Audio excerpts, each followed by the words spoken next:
9088 minus 8220 równa się Co?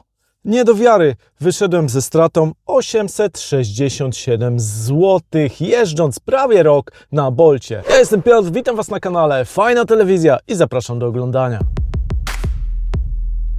Wkroczyliśmy już w nowy rok, także czas na podsumowanie. Tutaj fakturki, które zbierałem przez cały przejazd mój taksówkowy, gdyż zacząłem od maja 2023 roku i przez cały rok dodatkowo, przede wszystkim była to forma mojego dodatkowego zarobku, jeździłem na taksi na aplikacjach Bolt, Uber, FreeNow, o czym Was informowałem w moich odcinkach. Jeśli jesteście nowi na moim kanale, także witam Was serdecznie. Pamiętajcie o subskrypcji kanału, macie taki przycisk subskrypcji, naciśnijcie go, będziecie na bieżąco z kolejnymi odcinkami, a odcinki, które dla Was już nagrałem, znajdziecie w zakładeczce wideo po kliknięciu ikonki mojego kanału. Tam wystarczy, że naciśniecie zakładkę wideo lub też playlistę, gdzie filmy ułożone są tematycznie, między innymi właśnie jest tematyka taksi. No i słuchajcie, moi drodzy, jak to się stało, że przekalkulowałem cały rok jazdy na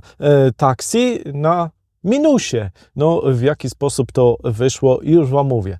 Przekalkulowałem wszystkie moje przychody, czyli łącznie z tym, co otrzymałem w gotówce, ponieważ czasem na przejazdach bywa, że klienci płacą gotóweczką, więc dostajemy od razu kasę do ręki, no i plus to, co otrzymałem na konto, czyli po odjęciu wszelkich podatków, prowizji, które pobiera od nas Bolt oraz nasz partner flotowy, o czym mówiłem szerzej w innych odcinkach. Jeśli chcecie zobaczyć tą kwestię odnośnie prowizji, to serdecznie Was zapraszam. Znajdziecie tam dokładne wyjaśnienia, jak to wygląda pod względem prowizji, które są pobierane od naszych zarobków. I podsumowując, zysk, jaki zarobiłem przez cały rok na czysto, na rękę, to co trafiło bezpośrednio do mojej kieszeni, to 8221 zł. Koszty, jakie poniosłem, czyli przede wszystkim tak, paliwko, LPG, do tego też eksploatacja samochodu.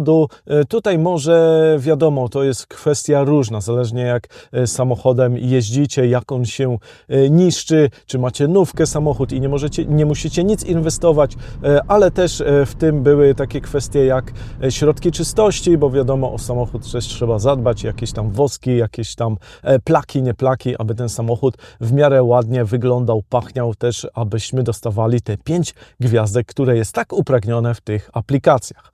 Także koszty, jakie poniosłem, czyli wydatki odnośnie faktur na paliwo i właśnie między innymi opony, które zakupiłem zimowe, o czym też Was informowałem w moich odcinkach. Zapraszam Was do zakładeczki, tam te odcinki odnośnie właśnie napraw samochodowych w moim Fordziku, bo jak wiecie, jeżdżę Fordem C-Max i tego samochodu też używam właśnie na taksi. Czyli opony, wydatki na LPG, benzynę, oleje, filtry wymieniłem, paski wymieniłem w samochodzie, klinowy, pasek od klimatyzacji, termostat wymieniłem, jakieś płyny, wiadomo, podstawy i tak dalej. Także w sumie to mnie wyniosło 5578 zł.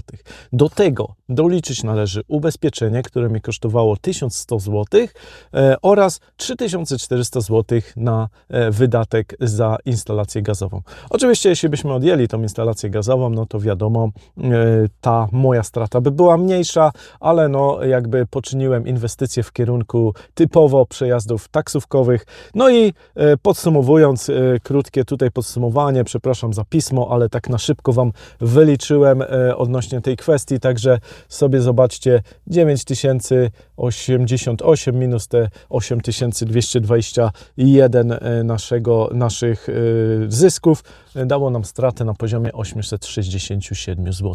Także odpowiedzcie sobie sami, czy to jest opłacalne, czy też nie. A jak wygląda stawka godzinowa, bo ile jeździłem, ile czasu poświęciłem, aby taką kwotę zarobić, omawiam w odcinku odnośnie właśnie zarobków na godzinę. Przejrzyjcie sobie tą playlistę, tam wszystko jest wyjaśnione, ile można zarobić na godzinę, jak wygląda ta praca. A jeśli byście chcieli zobaczyć typowo plusy i minusy tej pracy, zobaczcie sobie ten odcinek, tutaj opowiadam, jakie są plusy, jakie minusy, jeśli chcecie zacząć pracować właśnie na aplikacjach. No i pamiętajcie, jeśli chcecie być na bieżąco z kolejnymi odcinkami, na które Was serdecznie zapraszam. Kliknijcie przycisk subskrypcji i do usłyszenia, do zobaczenia.